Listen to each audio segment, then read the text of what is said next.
एक समय की बात है, एक किसान था जिसका नाम आरिफ था। वह बहुत मेहनत करता था तथा खेती करके ही जीवन यापन करता था।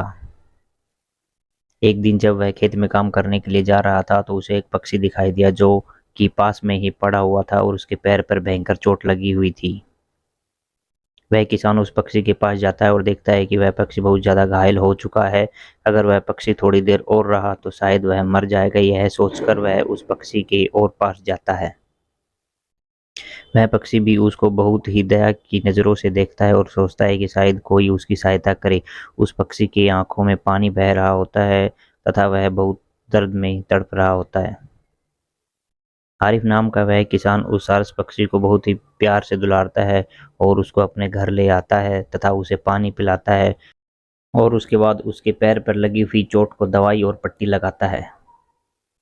आरिफ नाम का किसान उस सारस पक्षी की बहुत सेवा करता है, उसे खाना खिलाता है, प्यार करता है तथा उसको दवाई लगाता है और इस प्रकार कुछ दिनों में वह पक्षी थोड़ा ठीक हो जाता है। इस प्रकार उस किसान तथा उस सारस पक्षी के बीच में एक प्यार का, दोस्ती का धागा जुड़ जाता है और वह सारस पक्षी भी उसी के घर में उसके पास रहने लग जाता है तथा कुछ दिनों के बाद वह सारस पक्षी बिल्कुल ठीक हो जाता है। अब वह सारस पक्षी उस किसान के साथ ही खाना खाना, उसके साथ ही रहना, उसके साथ ही घूमना और उसके परिवार को अपना परिवार समझने लग गया और उस परिवार में इतना घुल मिल गया कि वह उस परिवार का एक सदस्य बन गया। दोनों की दोस्ती पूरे देश में, प्रदेश में फैल गई और यहाँ तक कि पूरे संसार में उन दोनों की दोस्ती के जिक्र होने लगे। सभी लोग इस दोस्ती को जय वीरू जैसी दोस्ती बोलने लगे। सारस भी उस किसान को दोस्त पाकर बहुत खुश था और वह बहुत स्वतंत्र था। और फिर एक दिन वहां के राजा का एक दुश्मन था जो किसान और सारस से मिलने के लिए आ गया और यह बात उस राजा को पता चल गई कि उसके राज्य में उसकी इजाजत के बिना उसका दुश्मन उन दोनों से क्यों मिलने आया।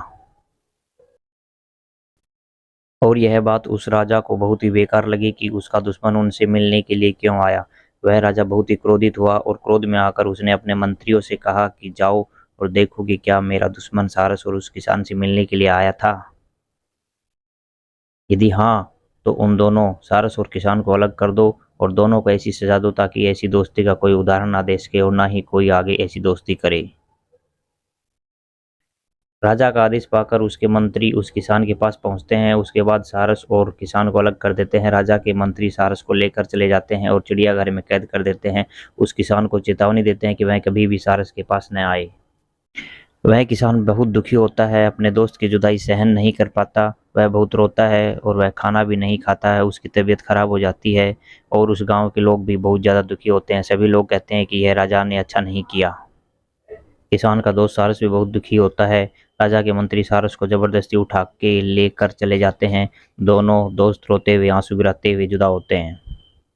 अपने दोस्त से बिछुड़ने के बाद वह सारस कुछ भी खाता पीता नहीं है और उसकी तबीयत फिर से खराब हो जाती है और थोड़े दिन के बाद सारस पता नहीं कहाँ चला जाता है।